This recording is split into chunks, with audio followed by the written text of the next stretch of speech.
not that I'm not good at conflict, but maybe I'm getting better. I don't avoid it quite as often. And now sometimes I might avoid it at first, but then I'm much more aware that I'm avoiding it. And I jump in and take it on, even though it's uncomfortable. So mindset. So competence, practice, work on your mindset. Then the next one really is around courage. Welcome to the Surviving to Thriving podcast that helps women leaders in nonprofits get out of survival mode and thrive in both leadership and life. I'm your host, leadership development coach Kathy Archer, and I help women leaders enjoy impactful leadership. Question for you. How has your confidence grown in the past year? Are you more confident in one area that you were working on? Have you developed an inner level of confidence in certain tasks or roles? Have you worked to be more sure of yourself, to believe in yourself, to have faith in your abilities? I hope so. As leaders, especially as women leaders, we often move up the ranks into positions, and each time we advance or grow or move forward, we're hit with new responsibilities and we're stretched outside our comfort zone, and often our confidence gets hit. When I wrote my book, Mastering Confidence, I talked about that time in my leadership when that happened to me. And we had grown and expanded, and I took on new projects, a new huge project, which meant I expanded and new staff. And although I was doing well prior to that, the magnitude of stress and responsibilities and the stretch on me caused me at times to not do my job as well as I would have liked, caused me to be stretched and overburdened, so I wasn't at my best. People started to notice that, and they questioned that, and I started to doubt my abilities, and my confidence started to fall. So I had to do the work to rebuild it. And if you go back into the episodes at the beginning of the podcast, I'll put the links in the beginning. I talked about confidence, and I talked about competence, and I talked about courage. Here's the thing. Confidence is what you believe in. It is not what somebody else believes you can do, but it's what you believe in yourself. Do I believe I can do it? Do I believe I have the capacity, the skills, the resources, the inner strength to do it? And some of us were working on building our confidence this year. That's what I do with a lot of you guys, is I help you take that confidence level that you're at and figure out how to build it so you can be a more confident and competent leader. And so what I want to talk about today is one of the worksheets in my course called the Annual Analysis, where I help you look at how did I work on my confidence over the past year? How did I grow it? What did I develop? So the things that are important to consider is that first, in terms of confidence building, you have to know you can do it.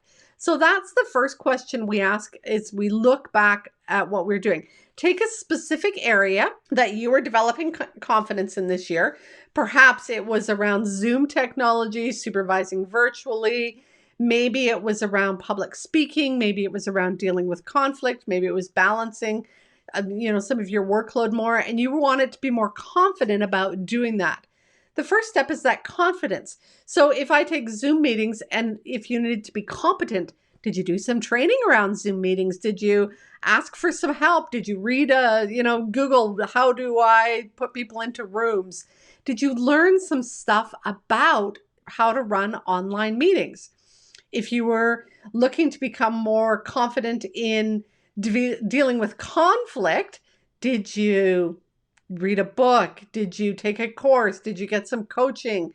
Did you explore why you avoid conflict? Did you do anything to raise your level of competence, to understand your conflict style, the culture of your organization? Did you do anything?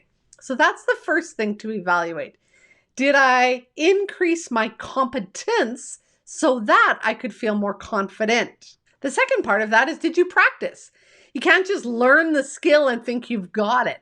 You have to practice. So, if you learn how to put people into Zoom rooms once, that doesn't mean you've got it and nailed it. You got to do it a few times. If you keep asking somebody else to do it, or you keep not doing that part because you're scared you're going to mess it up, you'll never learn and you'll never develop the confidence.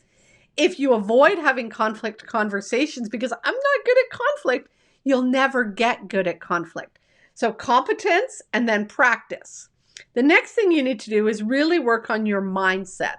So you know you can. Now you've got the skill. You are more competent at it. But do you believe you can? Like if you still say to yourself, I'm so not able to run Zoom meetings, it always messes up and I can't do it, you're probably going to get that. If you want things to change, you have to roll your shoulders back, feel that level of confidence, and remind yourself, work on your mindset. I can do this. And sometimes it's going to mess up and I can still figure it out. And you remind yourself, it's not that I'm a failure at running online meetings. It's that I'm a student at learning online meetings. And so part of that process is failing and getting back up and doing it again. There's nothing wrong with that. That doesn't mean I'm an incompetent person. Doesn't mean that I'm incapable of doing my job. It means that I'm learning a new skill and practicing. And when you can change that mindset, you'll start to feel more confident. So look back over the year and see how your mindset has changed. If we talk about Zoom meetings, when you started Zoom meetings in March or April, again, what was your mindset then? I can't do this. Oh my God, it's overwhelming. And how am I going to handle this? Where did you grow to now? What do you think now? And so you start to see how you've developed that level of confidence. Maybe in the beginning of the year, there was a certain conflict you had with a particular person. You took some training on conflict resolution. You started to understand your conflict style. You did some practicing. And now you kind of go, oh, my mindset is not that I'm not good at conflict, but maybe I'm getting better. I don't avoid it quite as often. And now sometimes I might avoid it at first, but then I'm much more aware that I'm avoiding it. And I jump in and take it on, even though it's uncomfortable. So mindset. So competence, practice, work on your mindset. Then the next one really is around courage. Have I been courageous to try this? So again, you look back in the past few months this is all about looking back to see how much you've grown. And what it's going to do, if you look back into last week's episode, I talked about the reason you go backwards, the reason why I teach people to do an annual analysis inside the training library, the reason why I make all these worksheets for you is so that you can take this learning, these lessons, this growth and development, and use it going forward. Okay, I've went from this mindset around conflict to this mindset. That's good. How did I get there? I asked for help, got some coaching, read a book, practiced it outside of my, workplace so that I could do it. So I got from maybe point A to point B, but I want to get to point D. So then now, once you kind of look back and see how you've done, it can help you going forward. And maybe it is, I'm still not competent. There's some areas that I still need to figure out. So I need to go back, take some training, learn something, get a new understanding of that, increase my competence. Or maybe you go, I only got to hear, and you know what? I never really practiced it. Or maybe I got to hear and I really never quite nailed the mindset piece. I'm still thinking I'm a failure. I'm still thinking I can't do it. Still thinking this is never going to work. And so it gives you the insight and the ability to use that information. And as you bounce into the new year and set some goals, you'll start to be able to apply that. So we're looking at how has my confidence grown in the past year? Take a specific area. Look at, did I develop any competence? Did I develop any new insights, skills, knowledge, abilities? Have I practiced it? Have I been working on my mindset? Have I been stepped outside my comfort zone and been more courageous? Those are the things that help you to move forward. And then there's a final one that I always throw in when we're talking about confidence. I talk about it in my book, and it's around your body posture. So we have learned, science has learned, they've studied this, that our body posture doesn't just speak to others. So if my arms are crossed, other people know that I'm judging them or angry or closing off. But when I cross my arms, it also tells me inside my body that things aren't so well. And when I put my body in a position that indicates I'm stressed, don't feel safe, I'm scared, I'm closing off, I turn away. If you're in a meeting, And you'll notice sometimes people might turn their chairs a little bit so that they're not like involved in the meeting, or people on Zoom will shut their video off, or they'll just kind of step back and you'll see them check out in some ways. That's telling your body, I'm not engaged, I'm not involved, I don't feel safe, I don't feel confident, I don't feel capable. So one of the things that I've been teaching the women inside my training library to do is really watch your body posture. And so that's what I want you to evaluate here in the past year. Have I been paying attention to my body posture so that I'm telling me that I'm releasing the endorphins and the chemicals in my body that tell me it's safe, I'm okay? I had one client that was struggling with feeling engaged with people when she was sending emails. She was frustrated and annoyed, and it came across in her emails. And one of the things I told her to do was to put a pencil in her mouth when she was typing the email.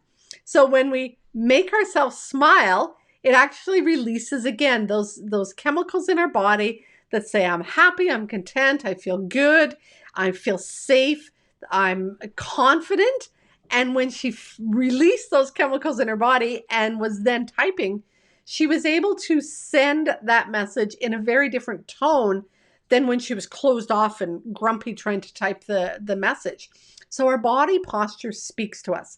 So that's what I want you to go back. That's the final little piece. Go back and evaluate how you've done with your body posture this year. And so we can look at just sort of rolling our shoulders back and feeling more confident.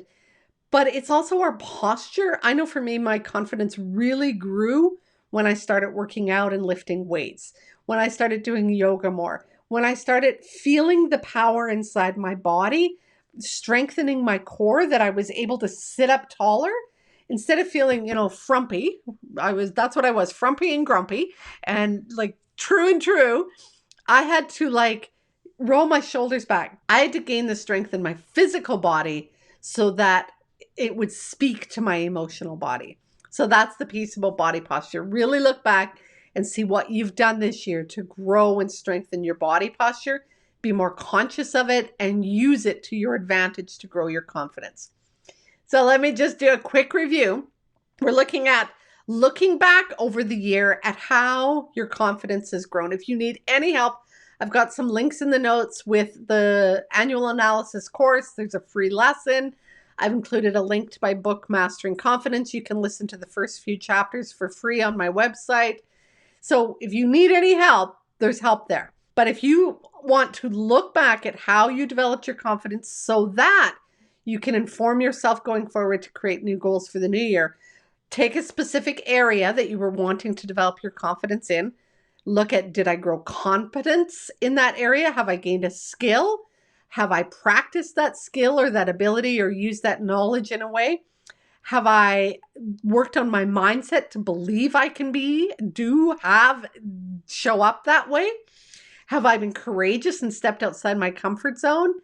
And have I used my body posture to really stand up more fully, to present to the world and myself that I feel confident?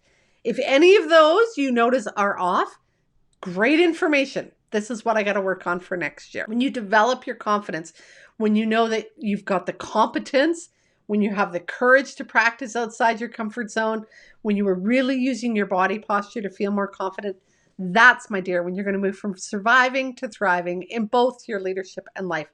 Go make the rest of your day awesome, my dear. If you found today's episode helpful, then you are going to love the training library.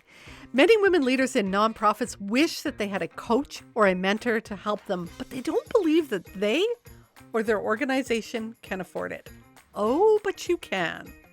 Inside of the Training Library membership site, you will not only get access to affordable and easily accessible ongoing personal and professional development training, you will also have access to a leadership coach at your fingertips. That way, when you hit those inevitable challenges that leadership will bring your way, you'll have both the resources and the support to navigate your way through them with confidence, composure, and while keeping your integrity intact. To find out more, head to kathyarcher.com/library. If you are enjoying the show, I'd love it if you could leave me a comment or a review on iTunes or wherever you listen to your podcasts. Thanks for listening. Go make the rest of your day awesome.